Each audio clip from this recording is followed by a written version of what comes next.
Movies. We all know them and we all love them, but do we really know what happens and how they make these movies? Like, I've been watching movies for so long, especially like the Spider-Man franchise and stuff like that, and I've enjoyed these movies for years and years to come. But the thing is, I don't. Sometimes we don't know how they're made. So today we're going to be looking at a video by Insider on how No Way Home pulled off the Spider-Man bridge fight against Doctor Octopus, and we're going to figure out how this went. In the iconic bridge fight from Spider-Man No Way Home, Dr. Octopus's tentacles were the work of the visual effects team. But on set, the car and these exploding water barrels were very real. Even if we're going to replace all that and have digital versions of things, if you can shoot something, it's always better. That's visual effects supervisor Scott Edelstein.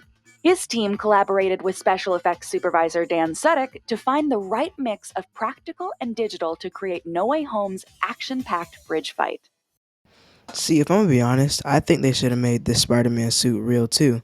To keep it with the realism, everything. Because when you look at this suit, the Iron Spider suit he's wearing up close, you can really see how like fake, and it's like the CGI was so heavy on this suit.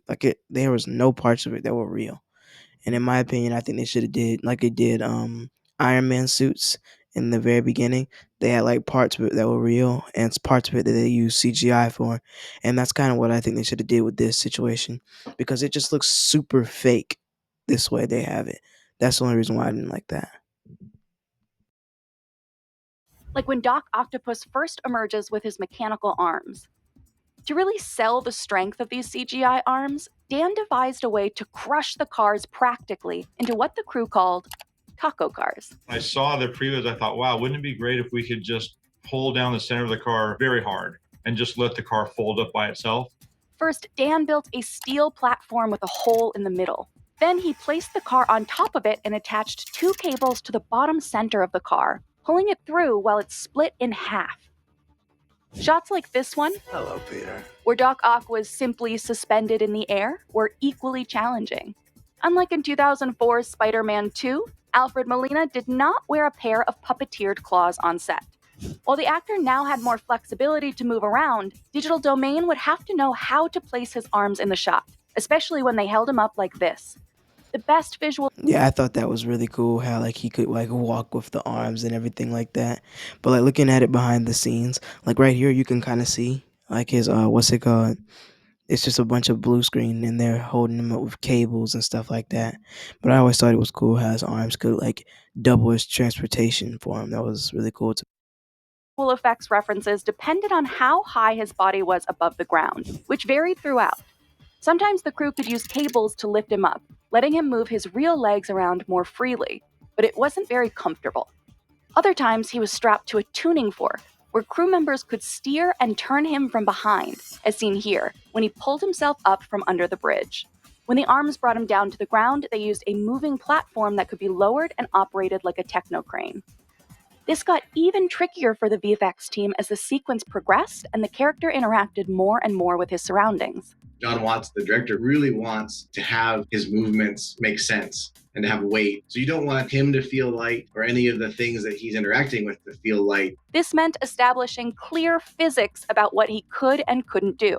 For example, he always had at least two hands on the ground supporting him for balance, even as he lifted two cars at once.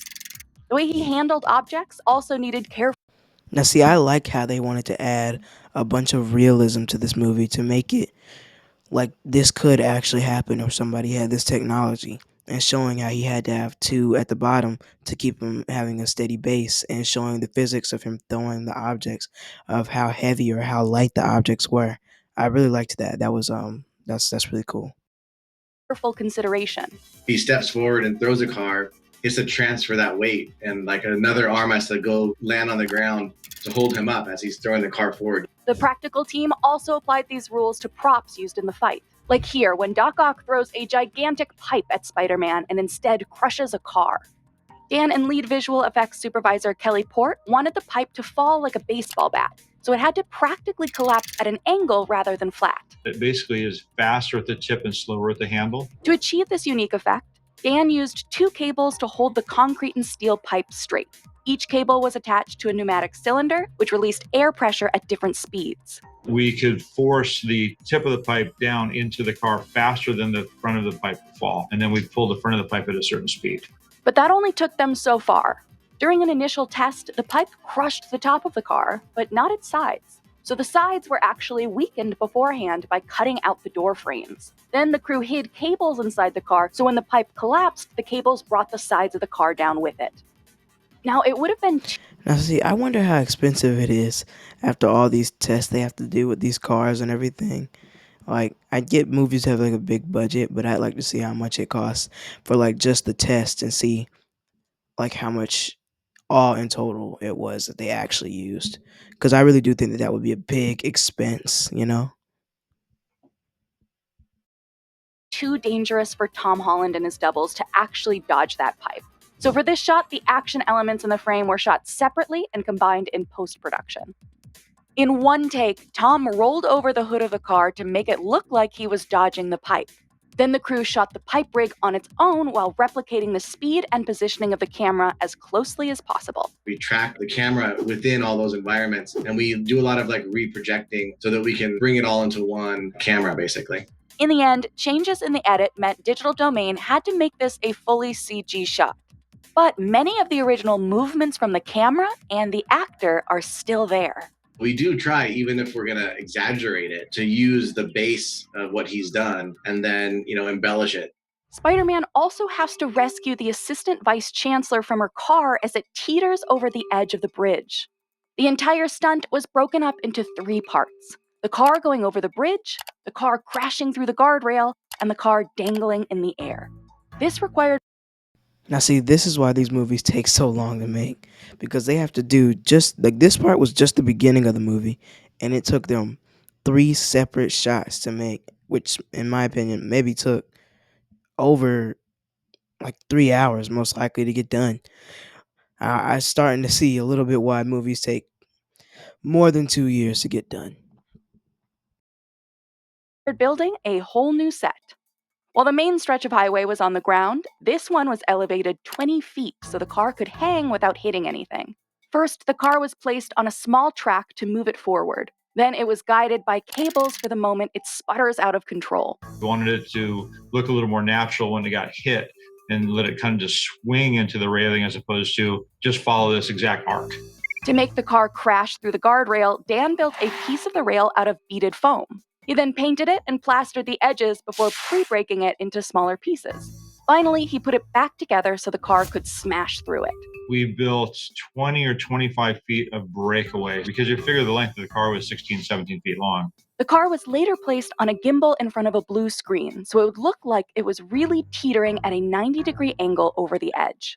The gimbal was safe enough for actress Paula Newsome to be inside the car, so cameras could capture her terrified facial expressions. Filming her upside down was particularly helpful for the VFX artists. You really get the Now that is really cool. I like how it's almost like a roller coaster ride. Like that lady looked like she was actually scared because like it had her bent forward. So I could see how what's it called?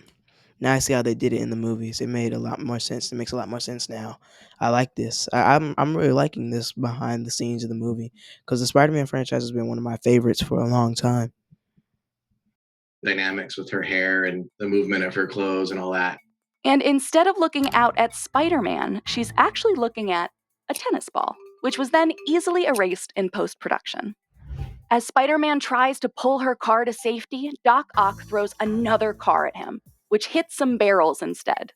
According to Dan, the director wanted it to be raining water, so Dan had to manipulate both the car and the barrels. This required putting a 20-foot nitrogen cannon diagonally through the car. That cannon was attached to a high-pressure accumulator to launch it forward. Dan also filled the water barrels with pyrotechnics linked to a timer. We knew the speed of the car going into the barrels, so we knew how many tenths of a second it would take for the car to hit all the barrels. Once the car hit the first barrel, each one blew up in order at the speed the car was coming at them. The practical stunt looked great, but the trajectory was slightly off. So using the original shot as reference, Scott actually replaced the car with a completely CG model. We needed the car to start higher because Doc was further down the road and he was up on his arms. The car needed to kind of roll as it was going towards Spider-Man. Many of these fighting shots actually used digital doubles, which worked out since the nanotech-powered Iron Spider suit was created with CG. You've outdone yourself, Peter. But because Spider-Man removes his mask, they couldn't just do a full body swap. Like the assistant vice chancellor on the gimbal, they also needed to film Tom hanging in the air. The way he moves his body, tilts his neck, holds himself is all reminiscent of somebody actually hanging upside down. But the constant movement of the action made it hard to accurately place the iconic costume. So Tom wore what's known as a fractal suit. See, yeah, this is really cool because I like how like the suit. Now I do like how the suit, what's it called, is still like a whole CGI part thing. But like it's cool to see how he's outside the suit doing all the facial expressions, all the work himself. It's kind of cool to see it like outside of what we see in the theaters and stuff like that. Like the part where the car was hitting the barrel, I did not know that was CGI. I thought that was just them actually flinging like a car with, some movie magic, but I guess not. Suit. The patterns on the suit gave animators the easiest way to map the digital body onto the actor's body. If his chest turns or moves or his arms are moving, you can see those patterns moving easier than if he was just in like a plain suit. For the tentacles, Doc Ock's jacket had holes in the back of it. These red tracking marks allowed VFX to accurately place the arms, despite the constant moving camera and action. You can locate where the arm is and really stick it to that little dot, because if it's swimming around, then it looks like it's swimming around on his back. After pulling the assistant vice chancellor's car up, Spidey uses his web blasters to pull the car door off. Wait a second, did she just call him Spider? Car up, Spidey uses his I don't know, maybe that was Spidey, but it really sounded like she said Spider. I don't know. web blasters to pull the car door off. The web was a fully CG creation, but on set, the special effects team needed to create enough force to take the door off by itself. That first meant replacing its hinge pins with ones made out of balsa wood. The door was then attached to a cable from the outside that was powered by a pneumatic piston. The accumulator lets the air rush into the piston closes, pulls the cable, the door comes off. Pre-destroying cars offset was also useful for the moment when the Green Goblin's pumpkin bomb explodes. The cars were actually taken apart and then put back together before being brought to set, allowing for these dramatic results. And it was up to Scott and his team to enhance all these crashes and explosions while populating the shot and digitally extending the bridge. According to Scott, Digital Domain created 250 static cars parked on the bridge, plus 1,100 digital cars driving around. They're basically in a full room of like blue screen. Like this whole environment of New York is not real. That is astounding. That is crazy how they basically made up a whole world of CGI. Around the city in the distance. Those cars are all variations of just a handful of digital car models. Meanwhile, the cars that were closest to the camera needed to be digitally scanned. They do a basic texture shoot of photography for like what the car looks like, what the texture is. When adding these digital cars in, each car is then customized based on the action on screen to ensure continuity. So the team had to keep track of everything from dirt stains to the exact position where a car was originally placed. Well, there's like a whole lot that goes into just tracking where everything lives. So why even bother shooting time-consuming and complicated effects for real if so many of them are replaced digitally? It's all invaluable reference for some very unique ideas, like how glass looks after a car gets crushed. The way that the metal bends, it's not always like super sharp. A lot of times it's kind of softer curves. The side windows, sometimes when it's getting crushed like that, literally like explode into like a bajillion little tiny safety pieces. And you never know what real elements can make their way into the final shot. Now that I think about it, I wonder what cleanup looks like at the end of these sets. Like I wonder what it like just looks like with all this glass and debris. Is it like what's it called, a collective cleanup? Because like that sounds like a lot of work to do, in my opinion.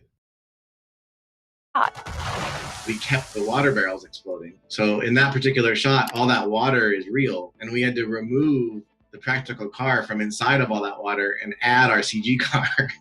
Tom Holland is extraordinarily athletic and did a lot of his own stunts. Whether we end up using the entire performance or not is really good reference for us, or we do use it. And it's great to see his physicality and how his body moves and what he's doing, because a lot of his performance is coming from that. Now you die.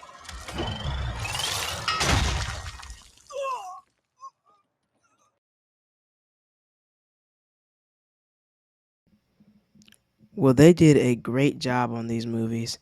I think that what's it called? Once we go further and further into the future, they're gonna get better and better, and people are just gonna start watching these movies more and more, and they're gonna have more of the budget to do even bigger things. So if we keep doing stuff like that we're doing and having our technology advance, we're gonna be on the right path. So I think that this is a really good video to watch. Thank you guys for watching. Comment, like, and subscribe. This is Comment ENH, and that's my opinion. What's yours?